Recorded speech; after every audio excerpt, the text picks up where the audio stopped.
In terms of our pound-for-pound country rankings, I think Jai is comfortably number one. Absolutely.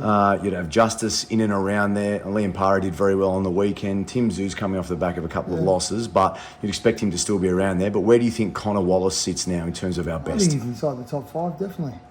Liam Parra, he's a good young guy too. He didn't have a good day. He can fight better than what he fought the other day. Like he's much better than that, and they're much more aggressive. But he'll be back as well. And Liam Parra, he's definitely probably number two. 100%. So, he's 20. He was 25-0 going into that fight. You can excuse a guy, and he hasn't had much publicity in Australia as well, which he deserves. But I think Liam Parra's up there. Yeah, Sam Goodman. Sam Goodman's done some really good things too. He's had a really good progression. I think Sam's obviously he's inside that top five. Look, there's so many good fighters, and we have so much talent in this country. We just need to give them a help. Give them a bit of a hand. You just got to nurture these guys, not just throw them in the deep end. Like the talent we have for the amount of population in this country that actually boxes. It's amazing. Like we match it with the best fighters around the world. We just need to get behind these kids and support them and match them well and match them hard, but just match them well and they're all progression fights and don't just send them overseas and get them bashed. Like just nurture these guys. But we've got some great talent, absolutely. Yeah, and you've done a great job in nurturing that. The deals that you've got, signed up with DAZN, a massive Gold Star Matchroom, as you've talked about. You're doing the co-pro that comes up on January the 8th. Are you a chance of being involved with that co-pro with Cambosis now and the way that works with Matchroom and Eddie Hearn, or is that something that will be given you as sort of first dibs, or how does that work? Look, I haven't spoke too much about it. I've had a couple of chats to Eddie about it, and obviously Spencer Brown's a major part of our plan moving forward here in Australia as well. Luda Bella, obviously, he'll be a major player in that particular event. I haven't had too many conversations, but I would be expecting a couple of my fighters to be on that card. Absolutely. You think about Jai.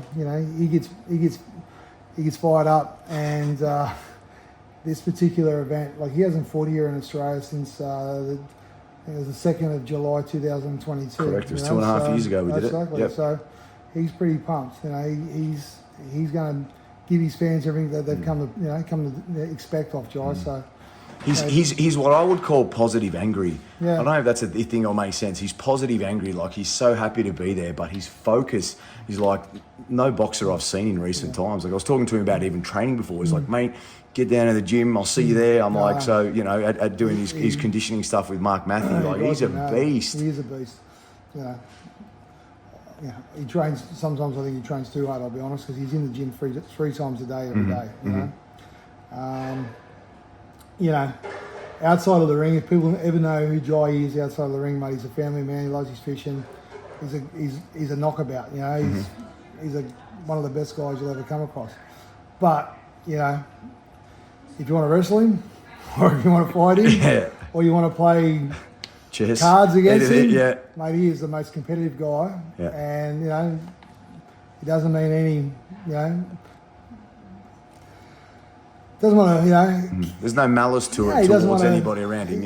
He's just territorial, and what's his is his, and he's not going to give nothing up. So this particular fight, on the 8th of January, he's going to put on a big show, and it doesn't matter whether he's fighting the worst guy in the division or the best guy in the division. He's going to prepare exactly the same. He's going to leave no stone unturned.